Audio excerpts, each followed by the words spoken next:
வயதாகிவிட்டால் வாயும் மனதும் புலம்பிக் கொண்டே இருக்கிறது. அடுத்தவரை குறை சொல்லியே வாழுது. அது ஏனோ? ஒருவேளை இது என்ன அனுபவ புலம்பலா? இன்னும் செட்டில் ஆகவில்லையே என்ற புலம்பலா? நண்பரும் உற்றார் உறவினரும் தன்னை விட்டு இறந்து கொண்டே இருக்கிறார்களே என்ற புலம்பலா?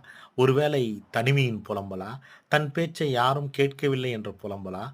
தன் உடல் உறுப்புகள் சரியாக எந்த வேலைக்கும் ஒத்துழைக்கவில்லையே என்ற புலம்பலா? தன் வீட்டில் முக்கிய ஆளாக நினைக்கவில்லையே என்ற புலம்பலா? எல்லா வேலைக்கும் அடுத்தவரை சார்ந்தே இருக்கின்றோமே என்ற புலம்பலா? மரணம் இன்னும் தழுவவில்லையே என்ற புலம்பலா? நோயின் வலியால் உருவாகும் புலம்பலா? சொந்த பந்தத்தால் ஏற்பட்ட ஏமாற்ற புலம்பலா? இன்னும் எதையும் அனுபவிக்க முடியவில்லையே என்ற புலம்பலா? பணம் இல்லையே என்ற புலம்பலா? இல்லை வயதாகியும் வாழும் ஆசை விட முடியவில்லையே என்ற புலம்பலா? ஆக நம் வாழ்வில் புலம்பல் நிச்சயம். ஆனால் இத்தனை புலம்பலில் நாம் பக்குவப்பட்டு எத்தனை குறைக்கப் போகிறோம் என்பது நம் கையில் உள்ளது. எவ்வளவு நாள் புலம்பப் போகிறோம் என்பது இறைவன் கையில் உள்ளது.